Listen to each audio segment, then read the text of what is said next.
Welcome to the Colorado Rapids podcast and this week's edition of The Rundown presented by Dick's Sporting Goods. And on this week's podcast, the Rapids earn a win in their home opener here at Dick's Sporting Goods Park, where Matt Wells showed us what it truly means to dominate. And then for off the pitch, we welcome Australian center back Lucas Herrington. Let's get into it.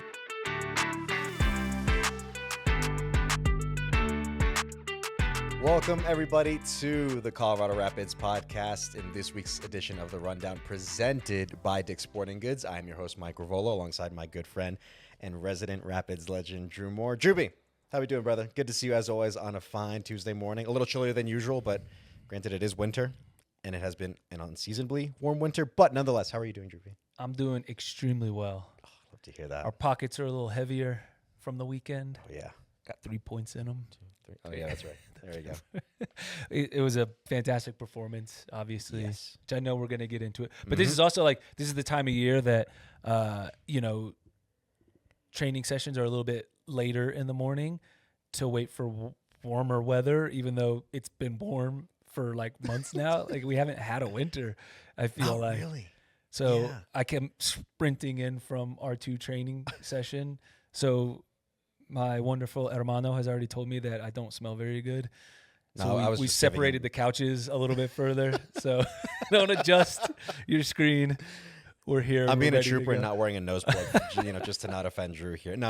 I was, you know me, Drew. I'm just pointing your leg all the time. So, yeah, man. So, that makes for two of us in terms of it's a very good feeling, especially coming off the 3 points on the weekend, which we're gonna get into in just a bit. Yeah, man. It's we're at that part of the season. It's just the very beginning of the season. We're all excited and with the hopes and dreams of like we always talk about, right? Winning MLS Cup. That's what we're going for, right? And Saturday, that game against Portland was one very good and promising step, I would say, based on what Matt Wells had been telling everybody, what he wants this team to look like, and then how it actually manifested on Saturday and what that really looked like. So, speaking of which, shall we get into it? Yeah, it always feels good to win the home opener too, right? It does. And it was a beautiful day, too. Oh, it was It unbelievable. was perfect. Everything was It's like perfect. a summer afternoon. There's something about early season afternoon games at Dick's Sporting Goods Park, man. Because I think back to, what was it, 2024 when we had one? The last one or the first one that I can remember that we've had in my time here, at least. That was against that LAFC game. Yep. Wild game. Awesome Wild game. A wonderful win that game. And then last season against Charlotte, afternoon in March, won that game as well. We need to have more afternoon Dude, games. I know we don't control it really, but everybody says more afternoon games. I'm just gonna Especially say, early in the year, late in the year. I would just say in general, whether it's winter, whether it's summer. Well, summer might be a different story because it gets warm or hot out here. But afternoon games, I'm not against them. So speaking of the afternoon games, the one that we had on Saturday against the Portland Timbers, we'll get straight into the highlights here, Drewby, so we can look back and see how the 2026 home opener played out. And of course, this first match of the season at home for the Rapids against the Portland Timbers, and with a familiar face on there in Cole Bassett, who made his way there in preseason, who he had a chance here against Zach Steffen, but Zach said no. Great reaction save, especially early in the match like this. I know Cole would have loved to have put that one away against his old team, but Zach, massive early. And then on the other side of the pitch here, the Rapids with the set piece. Rob Holding with a clear header, but what a save by Pantemis. And set pieces were a theme all afternoon for the Rapids. Just mounted the pressure that we put on them. And this is a great header by Rob, but a really good save by Pantemis, to be fair. It really is, but not even a minute later, Drew here. Hamzat from deep with the shot, deflected, but it goes in nonetheless. 1-0 Colorado Rapids. I love it. And I thought Hamzat actually hesitated just for a second because he thought about passing it maybe, but I love that he shoots this one. Look at all the bodies between him and Pantemis, the goalkeeper. You never know what can happen. Put it on frame. Deflections, doesn't matter. First goal for Hamzat. Moving on here in the 20th minute, Drew. Zach with, this is another crazy save that he has on his part. Unbelievable with the player right in front of him that had just gone down. The wherewithal to get around the player, not foul him, and still keep the ball out of the net. Massive from Zach. He was massive all day. We'll get to another save of his here. But Alex Harris with a chance on a breakaway. And Pantamis again, saving, keeping things in order for the Timbers. What a ball from Lucas Harrington this is as well, to see how far apart the center back is from the right back. And Alex Harris maybe could have taken an extra touch. I don't mind the early shot. And you can see Alex, he wanted his first one there. And then Dante Seeley here with the corner in the 53rd minute. And Lucas Harrington with his first goal for the Rapids. And there you go, the set pieces. It's a perfect service right where Dante Seeley would have wanted to. His service was class all afternoon, and Lucas Harrington just rising. All I had to do was nod it down and then go. You can see how all over the place and confused Portland are at that point as well. Yeah, moving ahead here, the 69th minute, Drew. Zach with another tremendous save from a Portland chance. And during a huge moment in the match where Portland just seemed to try to get themselves back into the game, Zach says, no thank you, we're going to keep the shutout. Huge confidence boost for the Rapids. In 77th minute here, Paxton Aronson on the ball, gets brought down by Jimmer Forey. Straight red from Jair Marufo. And Paxton has this in him. He stays on the ball sometimes. He can draw these fouls, and that was a deserved red card. And it made, I would say, the last 10, 15 minutes a little bit easier for the Rapids, and a well-deserved 3 points there for the gaffer and the whole squad. Yep.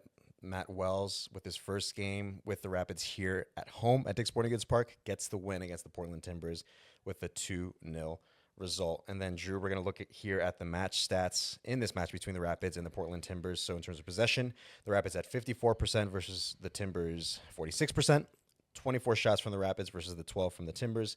Shots on target, 9 for the Rapids, 3 for the Timbers. And finally, corners, 12 for the Colorado Rapids and 6 for the Portland Timbers. Drew, straight into it. What are your thoughts from that match between the Colorado Rapids and the Portland Timbers and the Rapids home opener of 2026? Yeah, it was a really, really good performance from start to finish, right? By no means was it perfect, but something to build off of. And, you know, we looked like a team that had another 90 minutes of match play under our belt in a new system with, still a newer group and a new coaching staff, you know, and the way they responded coming out of the Seattle match, I thought was huge, you know, and I do feel like this is a style, this is a system that you can take with you on the road. It's always massive at home. Of course, you have a great atmosphere. It's the home opener. You expected them to come out with more energy, the Rapids, and they did exactly that. I thought defensively we didn't allow Portland to get out in transition too much. There was a couple times, again, like I said, it wasn't a perfect performance, but coming out of the Seattle match, this was, for me, exactly what the doctor ordered, exactly what the Rapids needed, and they looked so much more confident and comfortable within the system. Yeah, I fully agree, Drew. It's obviously when a lot of the thoughts coming out of that Seattle match, right, it was just like, I think for those of us who were around the team and saw exactly what Matt Wells was trying to implement with this team, I was like, yeah, there was very, very. It wasn't even the Rapids exactly that he envisioned, right?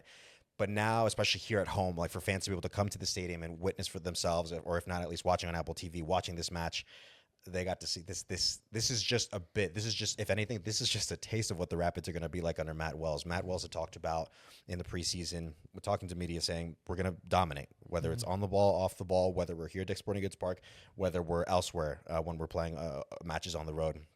This is a team that is going to dominate on both sides of the ball. And Saturday was just a taste of that. Because Matt Wells, he was pleased with the performance, but there's always a little bit of, we could do more. We could do better here. We can do better there.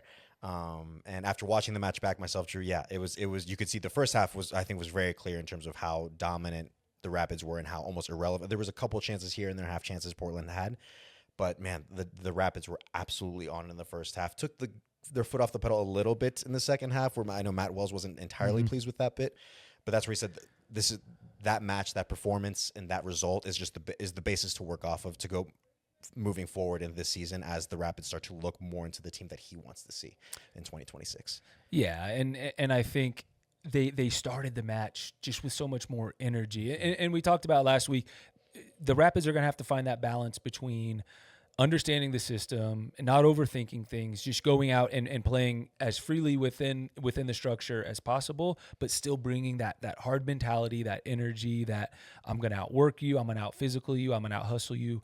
You know, all the intangibles that you have to have, regardless of the structure, regardless of the system. And I thought we did that from minute one. And obviously scoring an early goal is always going to help, right? But that is created because of the pressure that we were putting on them, both with the ball and without the ball. And I just thought one of the main differences between this week and last week was the way we started the match and the energy that we put into it. Yep. Speaking of, I mean, it was an overall good performance from the group, but were there any individual Rapids players that kind of stuck out to you on Saturday versus the Timbers? Yeah, there was a couple. I mean, I could name all 11 starters, right? Seriously, yeah. And the contributions from the bench. If I have to name a couple, Lucas Herrington obviously looked very comfortable. And I thought Rob Holding coming in next to him was good, maybe balance out. You have the veteran Rob Holding against a difficult Portland side, maybe his calming voice and just overall look at things might have helped kind of calm Lucas down as well. Not that he needs it, but his passing ability was on display. Nearly gets the assist to Alex Harris, scores the goal. Breaking lines with some of his passes was tremendous. His performance stood out. You saw another Hamzat just all over the field, right? Destroyer, hard tackles, hard fouls, scores his goal. It's great to have a couple guys score in their first matches here at Dick's Sporting Goods Park. I thought those two looked great, and I thought Alex Harris kind of showed why he deserved to start this match, right? With the energy that he brought, with the confidence that he brought, nearly gets on the score sheet as well. And Zach Steffen, and that's when this wasn't a perfect match. Now you have to have big performances from people, and you have to have big moments from people. Zach made 3 or 4 top class saves to one really, really early against the Cole Bassett header, and then a couple is sprinkled in as the game went on. You need performances like this, and we got a couple really good ones there. Yeah, so there was a couple personnel changes that you mentioned, right? Moving from the Seattle match for the season opener to the home opener this past weekend, particularly with Rob Holding coming in place of Noah Cobb, who started alongside Lucas in Seattle. Darren Yappy, who started out wide in Seattle, was on the bench this time around with Alex Harris starting this time around, which I think was very well deserved based on what he did last weekend and how he looked this weekend as well. Yeah. Before Alex was subbed off. But having said that, Drew, so I was in the locker room postgame when Matt was delivering his speech. He's giving his postgame remarks to the guys, and was pretty clear and straightforward in the sense of that, listen, you might be in one weekend, out the next. Like the lineup could change at any given moment just based on what you guys are giving me during training throughout the week. It's all these spots are up for grabs for anybody, right? And as we saw, and it's not, and he didn't say it as in a very demeaning way to a Noah who didn't start this time around or a Yappy who didn't start this time around, because you saw Alex Harris, right, who we just brought in last season, was with R2 with a good portion of the season, would train with the first team at times. All of a sudden, he's starting under a completely new head coach, under Matt Wells, who has this very demanding style of play, a difficult style of play to execute on. And this is a guy who'd been with the Rapid second team with Rapids too most of the last season, and getting a few minutes here and there with the first team. So all that to say is basically that any spot is up for grabs, and Matt Wells is not scared, or he's very willing to give someone the opportunity if they fully earn it in training. But it creates that level of competition. I think healthy competition, I would say, that you want in a group, right? I don't knowing and seeing kind of how a Noah or Yappy are. They're not going to look at that and be like, oh, woe is me, I didn't start this game, and that's that. And they won't be in a position where they feel like they can't earn that spot back. No, they're going to look at this and be like, all right, I have to if you're Noah, you're competing with Rob or Lucas to try to earn that spot back. If you're Yappy, you're like, all right, I'm competing with Alex. It's a full-on competition, but again, a very healthy competition, knowing that anybody can grab the starting spot on any given week.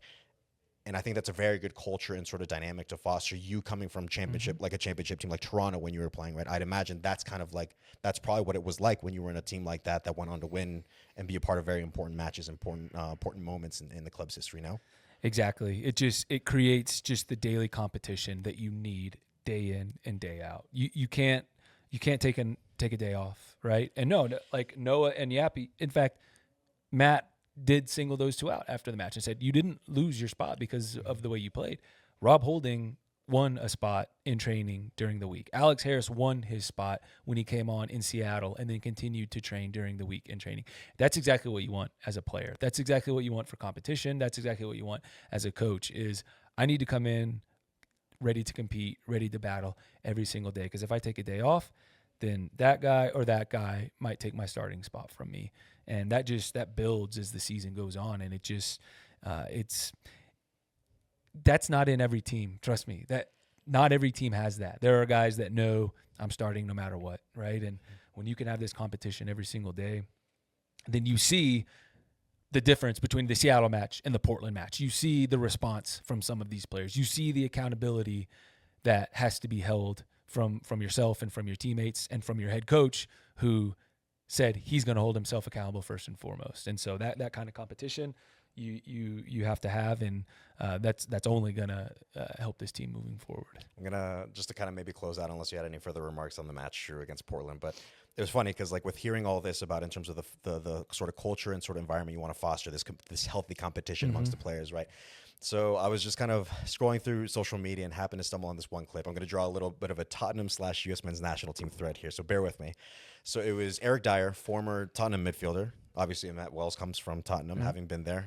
We got him directly from there when he was an assistant recently. And so Eric Dyer was talking about his time under Mauricio Pochettino, former Tottenham manager, current U.S. men's national team manager. And in turn was asked, like, kind of what made you guys tick or kind of buy into what Pochettino was asking of you guys. And he said, well, to start off, he's like, one, you don't have a choice because he's the gaffer. But then for two, it was just the conviction with which he spoke about his vision, the way he wants us to play, the way he wants to go about things. Like, at some point, it's infectious, and you as a player just naturally buy into it because of how assured they are of what they want to do and how they want this team to look and how they go about their business. And obviously, we've all gone on to see that Mauricio Pochettino was there's a before and after Mauricio Pochettino, if you will, at Tottenham Hotspur, right? And I think you can see that being implemented with the U.S. men's national team now with the culture and competition he's fostered there, right? And so it just made me think back to kind of how Matt Wells, particularly in the post-game speech that he gave after the Portland game, right, talking to the guys and seeing what he expects out of this group. And so, I don't know, it was a bit of a kind of a commonality there, because you mentioned, Drew, just now that it's not every team that you see this level of healthy competition where anybody feels like they can be in the starting 11 so long as they earn it, right? Because then you'll have other teams where it's like it's a given fact that someone's going to start and someone's going to be on the bench, right? Like, as kind of cruel or as crude as that might sound, that is the reality sometimes in some teams, but not here. And I don't know, it felt like a very interesting and very meta parallel, the fact that it was like a former Tottenham player and tying that to a former Tottenham assistant manager that we have here, right? So all these kind of like threads that I'm drawing here, but at the end of the day, I think hearing that and then seeing what we're seeing here under Matt Wells was like, okay, it feels like something is happening here. It feels like something is happening here. I agree.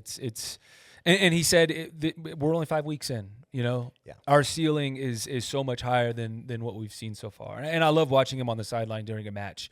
Matt Wells, he lives every single moment, right? He never wanted to be comfortable with being up 2-0, right? He was still coaching and teaching and directing for the entire 90 minutes. You can see how much it means to him, and but that competition is massive. It's absolutely massive, and it's going to drive this team forward. Yeah, absolutely. So that's why I mentioned that bit about Eric Dyer and what he said when he was under Pochettino, because seeing what that team was, that Tottenham team was under Pochettino, and kind of what Pochettino was expecting of them and telling them, it's a good team. Hearing the similarities to kind of what Matt Wells is doing here with the Rapids. I don't know. I'm not saying the Rapids are Tottenham, right? Because I think that's we're talking about a different level of football there with Tottenham being in the Prem. But it's the culture and the sort of the environment that you create for the players that fosters this healthy competition that, before you know it, propels. I mean, Drew, you know firsthand what that's like in terms of propelling something like that, propelling you to become an MLS Cup winning team. So sounds to me like you're becoming a Tottenham fan, is what I'm hearing. Chance. Sorry, Matt Wells. There's no chance that could happen, being an Arsenal fan myself. But I'm sorry. There's no chance that could happen. But I don't know. For me, Drew, it just feels like you have something kind of brewing there with Matt Wells and what he's trying to do with this team, not just with the style of play, but with the buy-in I think he's able to get from players, whether you're starting or you're on the bench, but feel like you have an opportunity to get the starting shirt the next weekend. So let's keep it rolling. Let's keep it rolling, man, because like that result against the Portland Timbers, good result, good performance. Matt Wells obviously said he felt it could have been better, but that is a very strong building block to go off of, considering how that all played out, considering the performance specifically, not just the result. So long may it continue. And we'll get into it a bit with the upcoming match here at Dick's Sporting Goods Park against the Galaxy, who didn't have a bad result themselves on the weekend against Charlotte. But like I said, we'll get to the Galaxy in just a bit. Anything else on that match, Drew, against Portland for home opener? Other than that, dude, it was just good vibes all around. 3 points, good weather. First game at home for Matt Wells and a lot of the players. Beautiful. Couldn't have written up, I would have liked 3-0, but we'll take 2-0. Yeah. I mean, I was going to say, like, everybody on the Portland Timbers roster owes James Pantamis a dinner with the performance he put in. I'll say that. Yeah. Like, it could have been worse. A couple fantastic saves. It could have been much worse for the Timbers. But, again, the Rapids will take the win, all 3 points, build off that going into the next week. All right, moving on then to our next segment. As we mentioned before, we're going to go around the club so that you folks, viewers and listeners, are aware of what's happening with the Rapids, not just on the pitch, but everything else that the club is doing off the pitch as well. And so to start here with an on-field matter, if you will, with Rapids 2. They just kicked off their season under head coach Eric Boucher. Unfortunately, lost to Houston Dynamo at the Houston Dynamo. Drew, I'm assuming you were able to kind of watch that match and get a feel for you, because you're obviously working very, very closely. You're on the training pitch with Rapids 2 throughout the season. So anything that you saw from that match and what to expect maybe moving forward despite the result? It was a bit of a struggle. It reminded me, to be fair, a lot of the first team's first match in Seattle, right? A team that is still building into this new system, because Eric Boucher is very much mirroring what Matt Wells is doing with the first team. And Eric is a fantastic coach, right? And I think this style of play suits the way he wants to play a lot more as well. But there's going to be growing pains. It's a process for the second team as well. And sometimes maybe even a bit of a steeper or a longer learning curve, I would say, because of some of the player movement between the levels, right? Some of the first team players going down, some of the academy players being up. And so I think there's going to be a learning curve there as well. I do feel like it's one of those games when you watch it live, you come away from it thinking, man, like that, like, I feel like we could have done so many things better, right? And we can improve. And then you go back and you rewatch it, and you're like, there's some good pictures here. There's some good images here. There's some glimpses that we can build off of. And that, that's most matches. But I just a very similar feeling to the first team in Seattle that I did here. And I anticipate you'll see a different team this coming Saturday night when they're in North Texas to play against FC Dallas, the second team. Because Eric Boucher and his staff will make sure that this week of training, which has already kicked off, is very much focused on what needs to improve. But it's always it's always a challenge, and it's one game, it's 90 minutes. So just continue to build, continue to move forward, continue to get comfortable within the system. Yep. Only the start. Yeah, only the start exactly. of the season. So the result, obviously, not what anybody would have wanted on the Rapids side of things, on the Rapids 2 side of things. But again, it's all about building blocks, and it's only the very beginning. There's still a whole season ahead of us.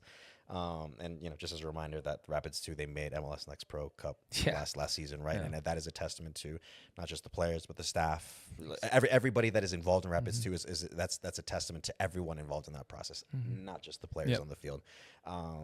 Again, I'm not sitting here guaranteeing that it's going to happen again and they'll win it all, right? That's the goal. That'd be cool. It would be fantastic. That's the goal, right? But again, this result is not indicative of what not at all. An Eric Boucher Rapids 2 team is going to look like, because we know I think everybody at this point knows that there's very high potential and with the direction that a team like that can go into. Oh, I think it makes him hungry too. I think he's like, obviously he didn't enjoy it, but he's like, all right, I get to go to work, So, Rapids 2 got to kick off their season, which is very exciting. So, it's double the Burgundy boys throughout the season, which I always enjoy, just being able to tune into the Rapids 2 games as well, since it's hard to sometimes with the first team working those games more often than not. But very excited for Rapids 2 to get their season kicked off nonetheless.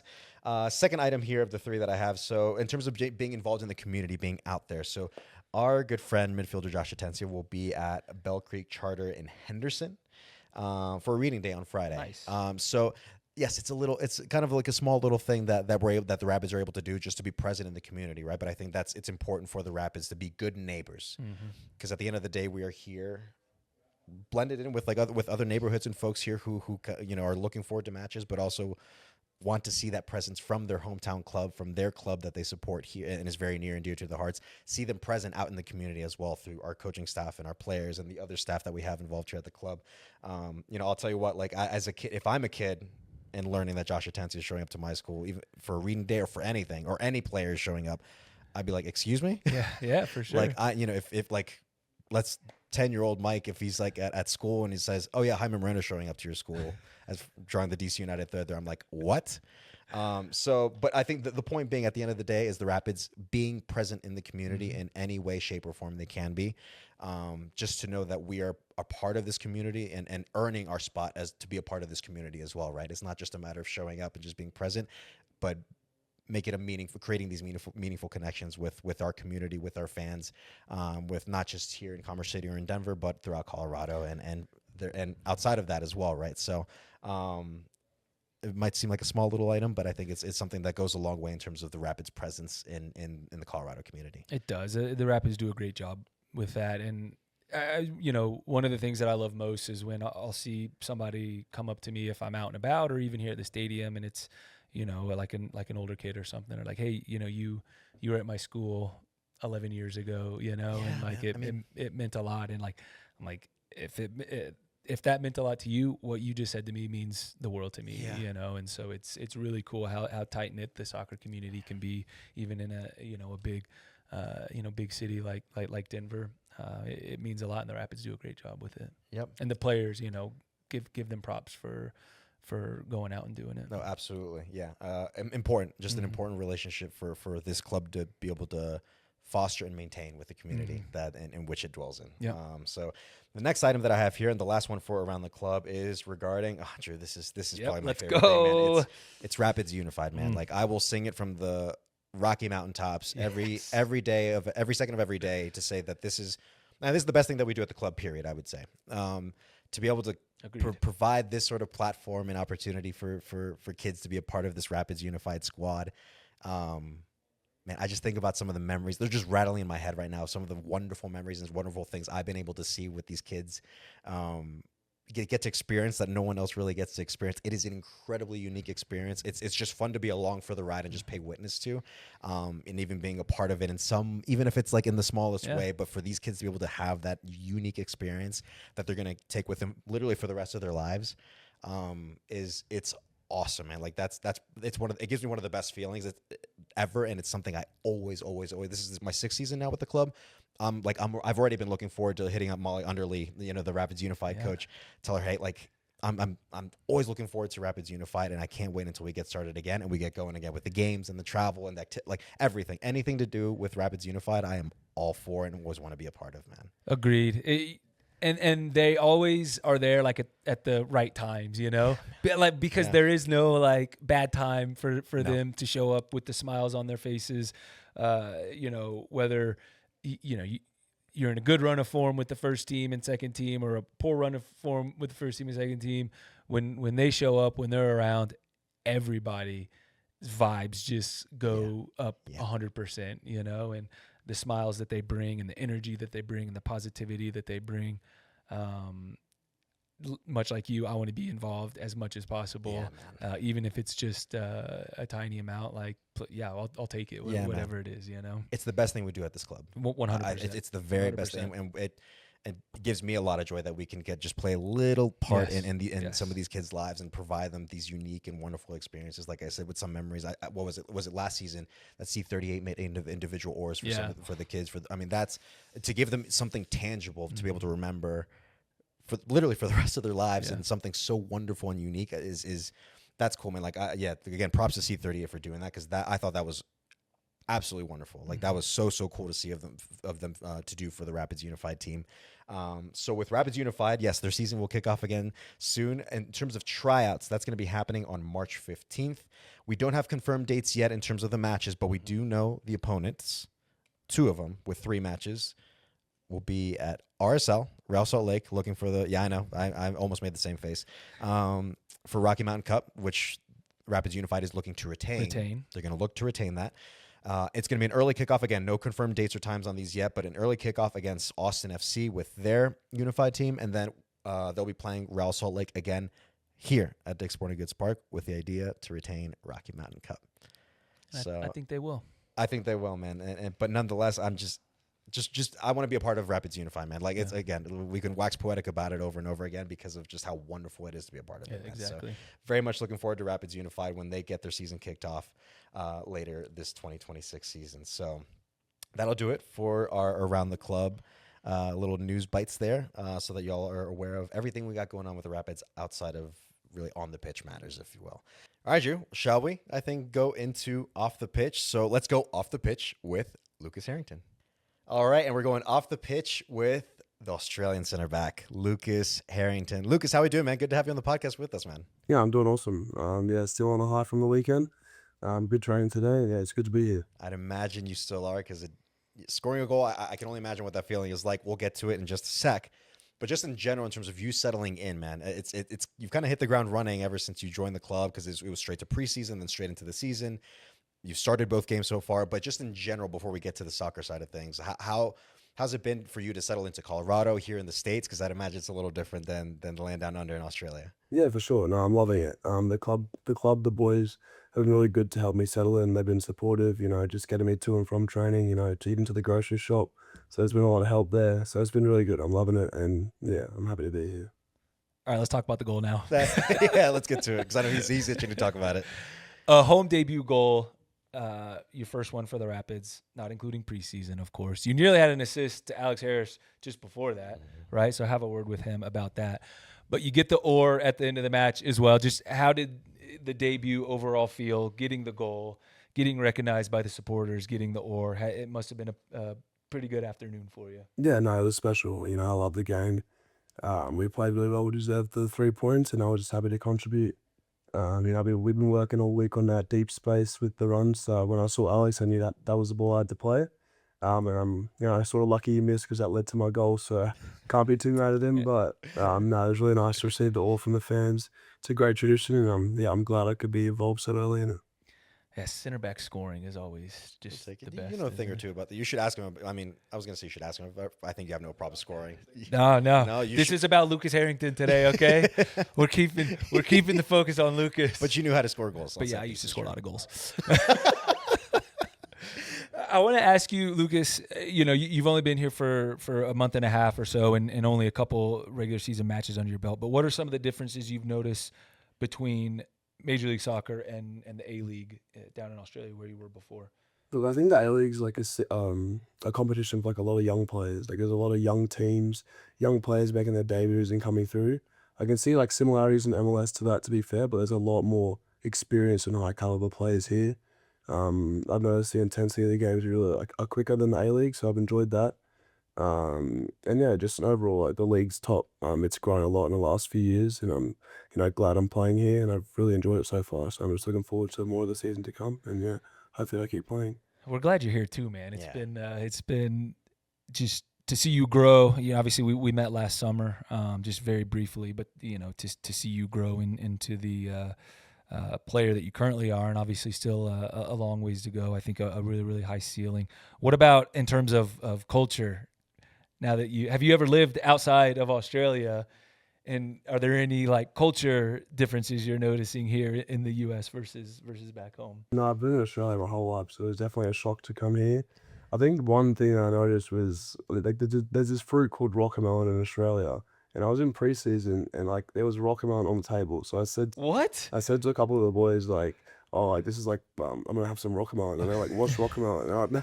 And they pointed at it and said, "That's cantaloupe," and I was like, "Cantaloupe? What's cantaloupe?" So I think it's just things like that I was like, "What? Like what's going on here?" I was gonna say, yeah, you had me in the first half there, Lucas. Not gonna lie, like, because I was like, "What are you talking about?" Yeah, I was in preseason. I don't remember that. Okay, I was so confused. I think it was Noah and Alex Harris said that's cantaloupe, and I was like, "What?" But that's probably the biggest thing that I've learned so far here. Are there any is there any slang that that you've heard Americans think that like Australians say that is just like not true? Like we had Sharpie on here. I don't remember his last season or the season before, but he was like, nobody in Australia says like, let's go put another shrimp on the Barbie or whatever, which is like when you like it's slang for like when an American is talking to Australia, they're let's go put another shrimp on the Barbie, and it's like, no, that's not like. Have you ever said that in your life? I've never said that to okay. I've heard a few comments on that from the boys, and I'm like, it doesn't happen in Australia. Anyway, keep saying it, but it doesn't happen. I think it's never too late to change, Lucas. Yeah, it's just the accents. Like sometimes I'm talking and the boys just don't understand what I'm saying. Like it just sounds so normal to me, and they're just like, Like, what are you saying? Yeah. Sometimes even for them, like, they're saying something, I'm like, what?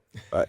So it's just adjusting to that. But nah, it's actually pretty similar. Like, there's not too much, I think. Yeah, it's not too much I've experienced so far anyway. Good. So Good. You seem very comfortable. Yeah. I mean, you've only been here for like basically like a second, really. Like I said, like you got here and you hit the ground running immediately with preseason, the season, playing as much as the first 2 games all the way through already.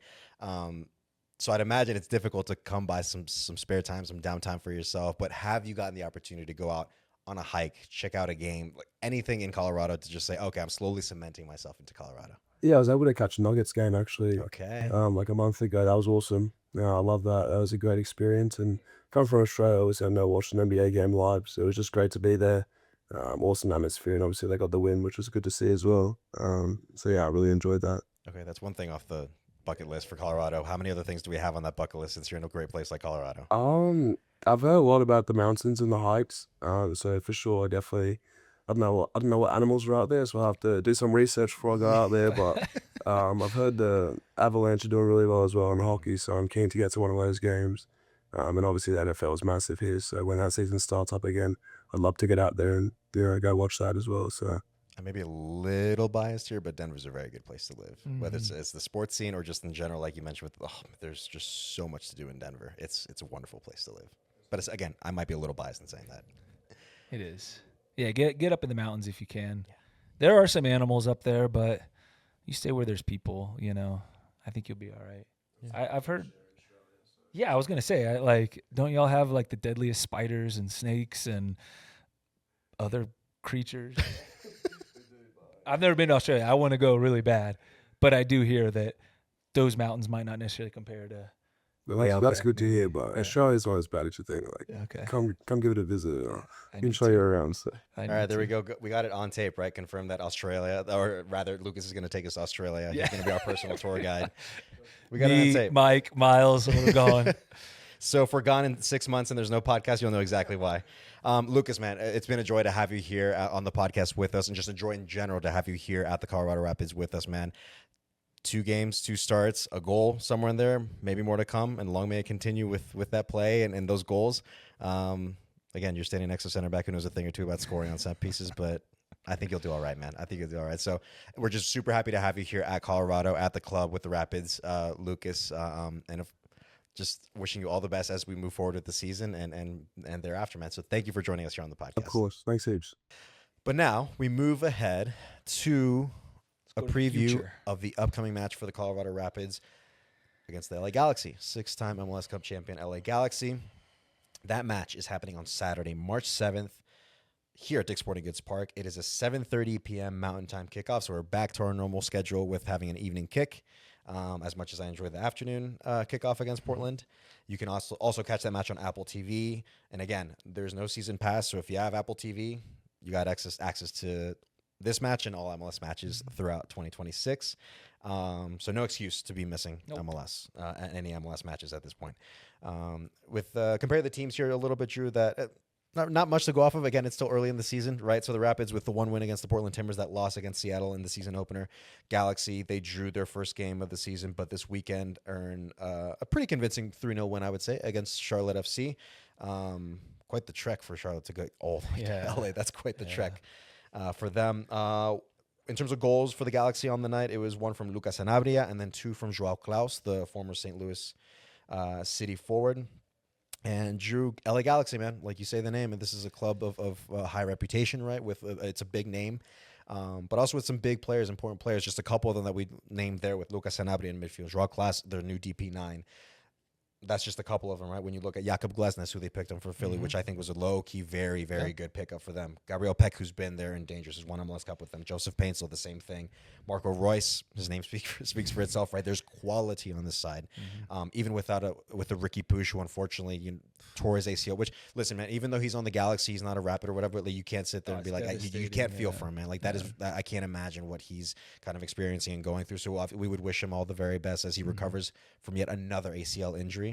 But even without Ricky Puig, Drew, this is an LA Galaxy side that is dangerous nonetheless. And after what they showed on Saturday against Charlotte, they're okay. They seem to be okay without Ricky Puig, I would say.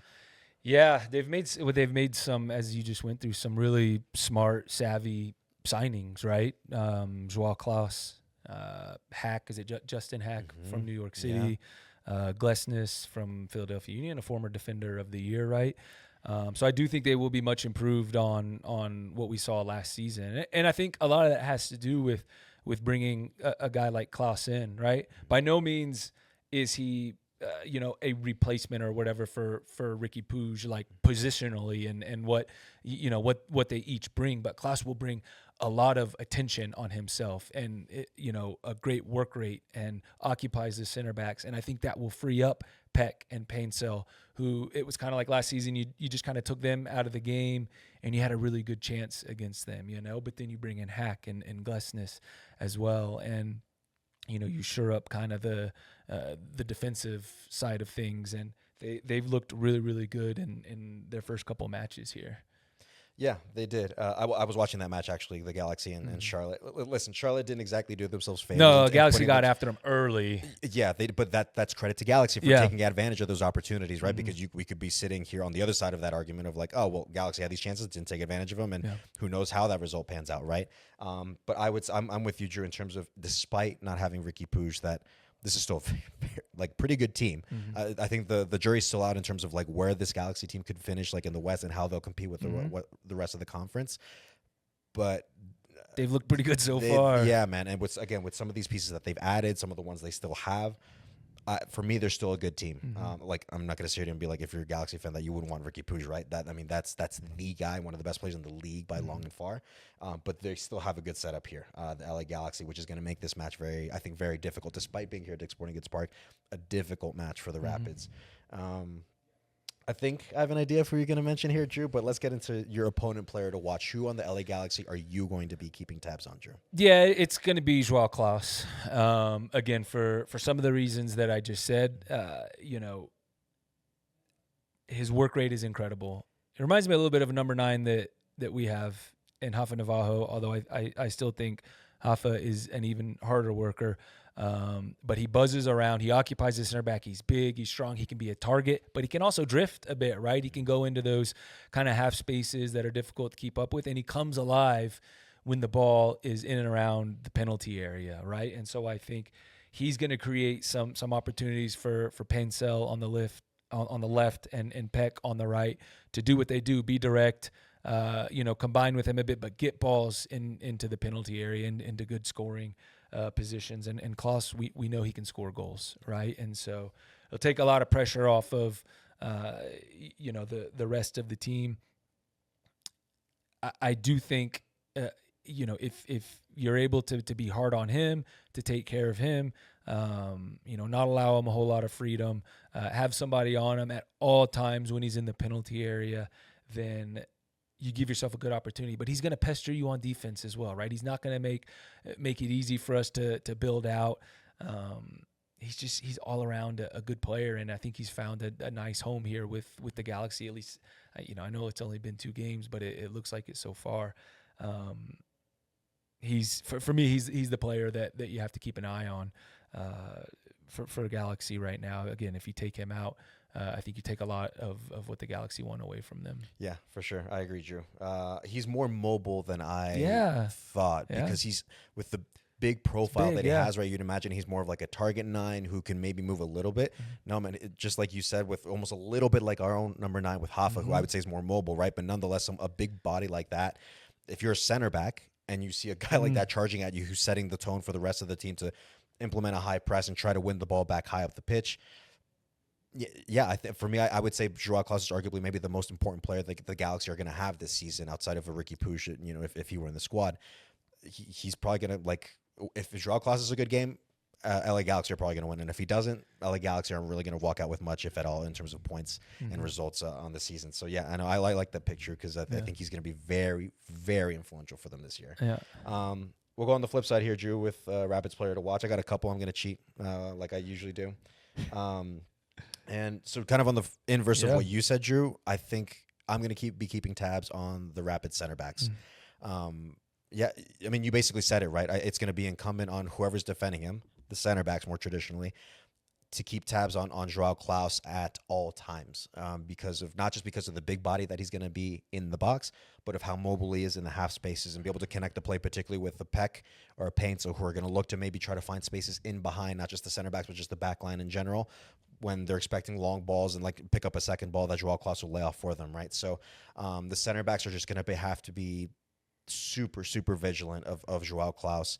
But like I said, I think if you shut down Joao Klaus, you can shut down the Galaxy for the grand majority in terms of what they can create offensively. And the Rapids, again, being as aggressive as they are just as a unit in general on both sides of the ball, shut down Joao Klaus, I think you find a lot of success as the Rapids and can very much walk away with all 3 points against the LA Galaxy this Saturday. Agreed. And obviously a big, responsibility, of shutting down Joao Klaus will be the center backs. So I agree. I like that pick. But I do want to, I don't want to say it's all, you shut down Klaus, like you take everything of what the Galaxy want. And so straight into my key for the match is I think the Rapids need to maintain just a disciplined, structure defensively. Right, because this is still a Galaxy team that they will want to build. They will want to try to play through you, right? It's not, yes, they can counter with the pace of Peck and Pencil, and Klaus actually has a bit more pace than, you would guess for a big guy. But I think if we keep our defensive structure and we get our press right, I think that's going to be huge, taking the Galaxy out of their kind of comfort zone and winning the ball higher up the field. They like to kick out a 6 every once in a while into the back line with the center backs. Sometimes it'll be one of the outside backs will rotate back and they'll build in 3, and then you can see one of the central players maybe go high and wide. They'll bring one of their wingers back sometimes. They'll throw a bunch of different looks at you and try to, make it look a bit nebulous and drag you out of your positions and open up space for some of these playmakers to get into, right? And so I think if the Rapids maintain their defensive structure and stay disciplined in it, and press in the right moments, and press with numbers in the right moments, then I think that's a really good defensive structure to set you up, not just to defend them well, but also to attack them well also, Mike. Yeah, I'm with that, Drew. Yeah, Galaxy are tricky, man. I think I'd imagine maybe this is not anything terribly new from when you played under Greg Vanning. No. In terms, because you were at Toronto, he was the head coach at the time there, and I'd imagine obviously he's probably added a couple more things to his style of play a little bit. But yeah, obviously you'd be very familiar with what Greg wants to try to do on his part with the Galaxy. But same thing here in terms of I'm going to do the inverse here, Drew. Yeah, the flip side of it with you, with the Rapids, more on the offensive side of things, on the other side of the ball. For me, I think it's going to be incumbent on not just one or two or certain positional players to be able to do this, but I think it's going to be incumbent on the entire Rapids team to work together, just win the ball back if you can, or win the ball high up the pitch. Yep. So when I was watching the match between the Galaxy and Charlotte, there were some moments where they like to play with the ball, right? The Galaxy, even stretching far back with the center backs on the goal line sometimes. But there were moments where it was a little hesitant or it was a little tricky, or you were wondering, are they really going to be able to retain the ball, or are they going to let Charlotte win the ball back high up the pitch and have a chance on goal right then and there? So that's where I saw that as an opportunity for the Rapids, that if they as a unit can that's a half Navajo setting the tone for applying that high press to the Galaxy, make them nervous, like put them on their heels more often than not, even though they have the ball, everyone else following suit behind Hoffa or whoever the number 9 is at the moment, win those balls back high up the pitch. And once you win it, you have a chance on goal basically right there ready for you. And when those chances present themselves, take advantage. Do what the Galaxy did to Charlotte. When you get those early chances, take advantage of them, put them to bed early on, and let the game be signed, sealed, delivered, and with still an hour to go. Again, we talked about how dangerous the Galaxy is and with their buildup, with their transition, because of the different profile players that they have and the quality they have. If you can put them to bed early, you put them yourself as the Rapids in a very good spot, just to be able to walk away with all 3 points by, I think, more particularly be able to do that, just apply that high press and really put the Galaxy on their heels, even though they have possession, and make them nervous and make them think twice about whether they want to play that ball near very, very close, or just win or force them to play long balls as they go. So we'll see. We'll see how things play out on the weekend for the Rapids. But I feel pretty good about it. Again, like I said, this is a difficult Galaxy side to play against. Again, they don't have Ricky Puig, but that doesn't mean they're not good. We just listed a number of players on the Galaxy who have plenty of quality, goal-scoring ability, managed by Greg Vanney, who knows how he wants his team to play. We've seen a Greg Vanney team when it's at its peak, how good they can be. So it's despite being here at home, it's a difficult match for the Rapids. But I think they can do it. I really think they can do it with the building block that we talked about, with that not just the result, but the performance against the Timbers and the way they dominated them in the first half. Apply that against the Galaxy, especially a Galaxy that looked a little timid in the back, or a little kind of, left you wondering for a little bit more. Particularly from the center backs on the ball. But that's where I see the Rapids can take advantage and hopefully walk away with all 3 points on the night against the Galaxy on Saturday. Yeah, no reason to think that, if you go in again with the energy that you started that Timbers match with, and you play with confidence within the system, these are all keys that we're talking about that are how the Rapids can go and impose themselves on the Galaxy, right? How you can go and take them away from what they want to do, make them uncomfortable, and really leave your stamp on this match like you did against the Timbers.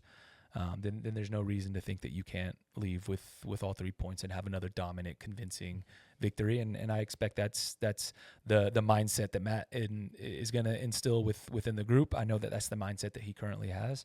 And I'm looking forward to it. I think it's going to be an awesome match. Yeah, man. Another game at home. Yeah. Another game at home. Yeah. I love just got to make this place a fortress. Got to make this place a fortress. Man, we know this place can be. Yeah. We have made this place a fortress before, and I think it's time to make it that again. Knowing how difficult it is to play, just because of the environment, because of the altitude, obviously, that definitely it starts to settle in for teams around the hour mark or so. But not just with that, but just with the play, with the quality of play, and with the quality of players that we have on this Rapids side. Again, we have a list of quality on our end as well.